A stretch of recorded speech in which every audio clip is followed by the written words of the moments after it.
시청자 여러분 안녕하십니까? 정책과 시사를 풀어내는 장성철 TV 장성철입니다.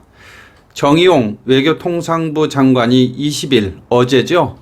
신종 코로나 바이러스 감염증 코로나19 백신 확보를 위한 한미 백신 스와프와 관련해서 지금 미국 측과 상당히 진지하게 협의하고 있다. 이렇게 밝힌 지 하루 만에 오늘 미국도 사정이 매우 어렵다는 입장을 설명하고 있다라고 하면서 오락가락, 휘청, 낭기류를 만들고 있습니다. 국민의 생명과 재산이 달린 중차대한 최고의 문제에 대해서 이게 뭡니까? 이렇게 해도 되는 겁니까? 장성철 TV 101화 문재인 정권 백신 스와프 말이냐 보말이냐 이 제목으로 말씀드리겠습니다. 아직 구독 신청을 하지 않으신 시청자 여러분, 장성철 TV 구독, 알림 설정, 좋아요 꼭 부탁드리겠습니다. 여러분의 구독이 큰 힘이 되고 있습니다. 좋은 방송으로 보답하겠습니다. 정의용 외교통상부 장관은 어제 20일 국회 외교통일위원회 긴급 현안 질의에서 신종 코로나 바이러스 감염증 코로나19 백신 확보를 위한 한미 백신 스와프와 관련해서 지금 미국 측과 상당히 진지하게 협의하고 있다. 여기까지만 했으면 뭐 큰 문제가 없는데요. 오해가 없는데 이 진지하게 협의하고 있다 이거를 뒷받침하는 말을 정의용 장관이 계속 이어갑니다. 이렇게 이어갑니다. 지난주 존 캐리 미국 대통령 기후 특사가 한국에 왔을 때도 이 문제에 관해서 집중적으로 협의를 했다. 뭔가 하는 것처럼 얘기를 했어요. 한미 간 백신 협력은 다양한 관계에서 중층적으로 이루어지고 있다. 카드가 여러 개 있는 것처럼 그런 뉘앙스처럼 들리지 않으십니까? 이렇게 얘기하면서 한미 백신 스와프에 대한 기대감을, 국민적 기대감을 자아내게 하는 그런 발언을 했습니다. 그런데요, 하루 만에 전혀 다른 방향의 해석이 가능한 왔다 갔다 오락가락 낭기류 이렇게밖에 얘기할 수 없는 발언을 오늘 정의용 장관이 또 했습니다. 21일 서울 중구 한국 프레스센터에서 열린 관훈 토론회에서 코로나19 백신과 관련한 한미 백신 스와프와 관련해서 미국과 진지한 협의는 하고 있다. 협의는 하고 있다. 어저께 협의하고 있다고 했기 때문에 아마 협의는 하고 있다 이렇게 얘기한 것 같습니다. 다만 미국도 국내 사정이 매우 아직은 어렵다는 입장을 저희한테 설명하고 있다. 어제는 이런 얘기 전혀 안 했거든요. 미국이 어렵다는 의사를 표시했다는 말을 전혀 하지 않았는데 하루가 딱 지나자마자 이런 말을 한 겁니다. 결과를 예단하기는 어렵지만 미국은 올해 여름까지 집단 면역을 이루겠다는 계획을 가지고 있다. 그를 위한 국내 백신 비축분의 여유가 없다는 입장이다. 라고 밝혔습니다. 이게 뭡니까? 이렇게 해도 되는 겁니까? 한미 백신 스와프가 성사될 가능성을 높게 평가하지 않은 것으로 해석되는 발언입니다. 어제 발언은 국민적 기대감을 높이는 발언이었다면 오늘의 발언은 국민적 기대감을 상실하게끔 하는 그런 발언 아니겠습니까? 말입니까? 보말입니까? 말입니까? 막걸리입니까? 제주어로요. 말입니까? 막걸리입니까? 하는 말에 비견되는 말이 말입니까? 보말입니까? 바닷가에 가면 작은 그 소라에 해당하는 그런 게 있는데 그걸 보말이라고 하거든요. 말입니까? 보말입니까? 말입니까? 보말입니까? 이 말을 계속하게 되는데 어이가 없어서 그렇습니다. 국민의 생명과 국민의 재산과 직결된 그래서 경제회생 여부가 거의 달려있는 이런 중체에 대한 국가적 의지에 대해서 이렇게 입장이 전혀 다르게 해석될 수 있는 발언을 하루 사이에 연달아 해도 되는 겁니까? 그것도 주무부처 장관이요. 이건 문재인 정권의 운명을 가를 수 있는 그런 의제인데 국민의 생명과 재산을 가른다면 그건 국민의 생명과 재산을 책임지는 정권의 안위와 관련될 수밖에 없지 않습니까? 이래도 되는 겁니까?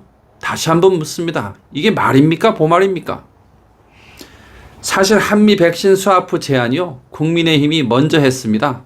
박진 의원, 신상진 의원인데 국민의힘의 코로나19 대책위원장을 맡고 있고 한기호 의원 이 세 분이 2020년 10월 처음으로 기자회견을 통해서 한미 백신 스와프를 제안을 했었지요.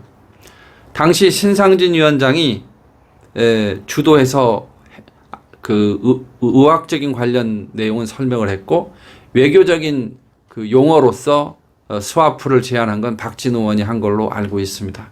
어제요 신상진 위원장이 중앙일보하고 인터뷰를 하면서 이렇게 얘기를 했습니다. 당시 작년 12월 우리 당이 제안을 했지만 정부가 도통 아는 체를 하지 않았다. 거들떠오지 않았다 이 얘기겠죠. 그래서 박진 의원이 1월 미국에 건너가려고 추진을 했는데 귀국 후에 격리 등의 문제가 얽히면서 없던 일이 됐다고 말했습니다. 박진 의원도 20일 중앙일보 통화에서 우리가 제안한 뒤에 정부에서 전혀 반응이 없었다가 2월 초 정의용 장관 인사청문회 때 스와프 검토했냐 이렇게 물었더니 이러저러해서 어렵다고 변명조의 답을 내놨다 이렇게 말했습니다. 그러니까 12월에 제안하고 1월, 2월이 돼서 또 외교통상부 장관이 바뀌는 인사청문회에서 물어봐도 전혀 검토하지 않고 거들떠보지 않았던 그 정책이 한미 백신 스와프인데 갑자기 정부가 검토하는 것으로 추진하는 것으로 미국 정부와 협의하고 있는 것으로 말을 해서 기대감을 높였는데 하루 만에 또 그 기대감을 없애버리는 발언을 한 겁니다. 말입니까? 보말입니까? 당시 정부가 즉시 한미 백신 스와프를 작년 12월 제안이 되었을 때 추진했다면 성공 가능성이 훨씬 높았을 것이다. 이런 판단을 하게 됩니다. 왜냐하면 지금 미국은요. 제3차 접종 부스터샷을 검토 중이기 때문에 백신의 여유분이 부족할 수 있기 때문입니다. 신상진 위원장이 정부가 백신 수급과 관련해서 엉뚱한 자신감을 내비치고 잘못된 정보로 자신감을 갖고 있었을 뿐 미리 대비하고 계획한 게 하나도 없다. 야당이 제안한 것이라고 해서 아는 체 하지 않는 바람에 넉 달 동안 허송한 꼴이 됐다. 이렇게 비판을 했습니다. 정의용 장관이 어제 오늘이죠. 오늘 관훈 토론에서 얘기를 하면서 이런 말도 했습니다. 스와프라는 개념보다는 서로 어려울 때 도와주는 차원에서 미측과 협의하고 있다. 이렇게 설명을 했고요.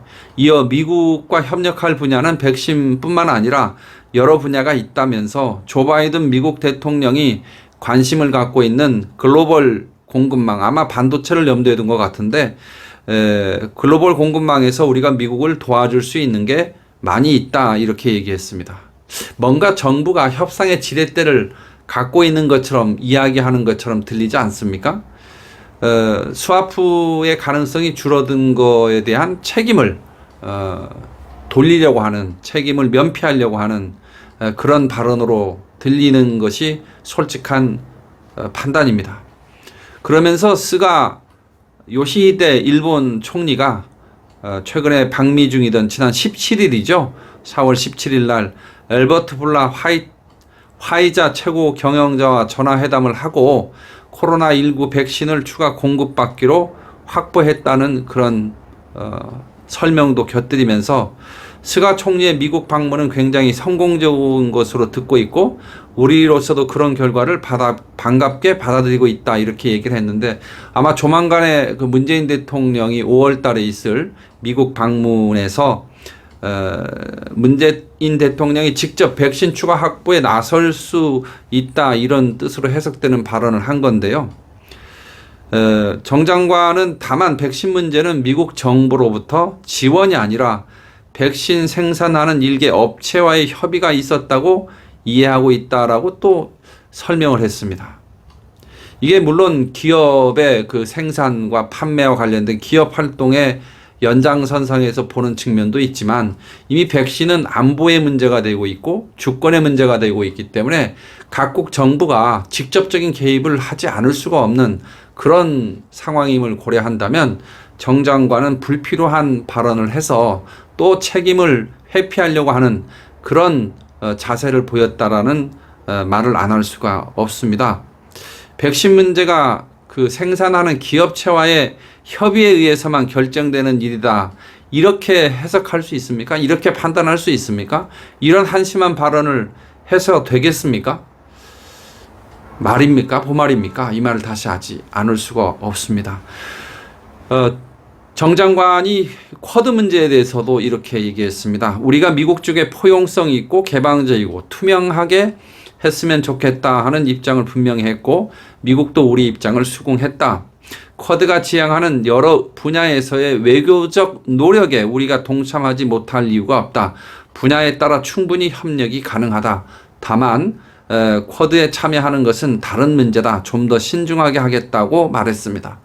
저는 어떤 정책의 외교 정책의 기조를 정부가 유연하게 정하려고 하는 그런 노력 자체를 폄하할 생각은 없는데 어쨌든 이런 쿼드 문제나 안보 문제와 관련해서 얘기하는 것처럼 좀 일관된 기조가 백신 확보와 관련된 한미 백신 스와프와 관련해서도 유지됐어야 되는 거 아니냐.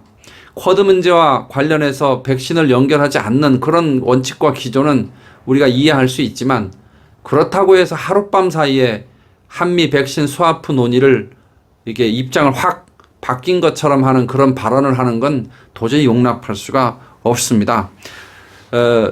정의용 장관은 또 그 한미 백신 스와프 그 자체를 가능한 것처럼 얘기했다가 하루 만에 그 어렵다고 고백하는 그런 모습을 장관의 행태를 보면서 도대체 국민들은 이 문재인 정권의 백신 확보와 관련해서 어떤 믿음을 가질 수 있겠는지 의심하지 않을 수가 없습니다. 믿을 수가 없습니다.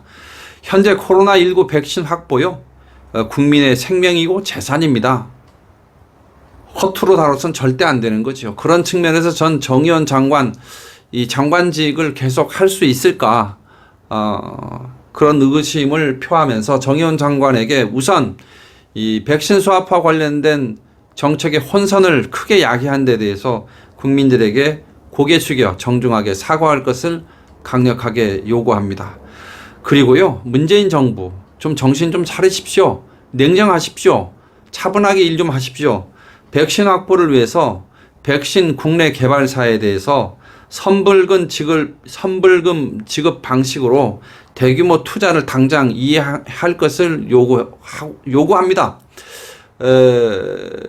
백신 국내 개발 회사의 한 연구원이요.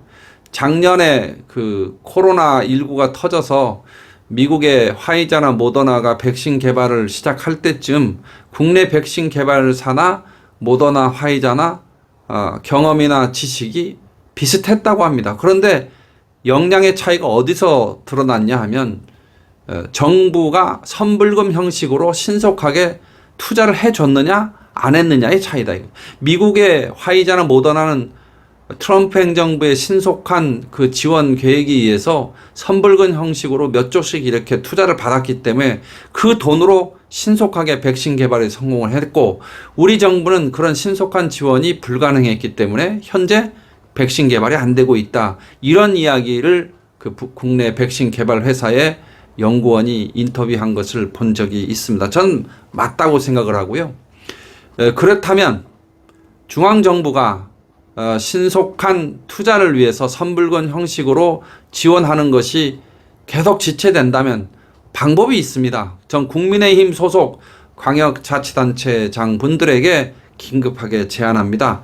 오세훈 서울시장, 박형준 그 부산시장, 원희룡 제주지사, 권영진 대구시장 등에게 선불금 형식으로 코로나19 백신 개발 국내 개발사들에게 투자를 하십시오.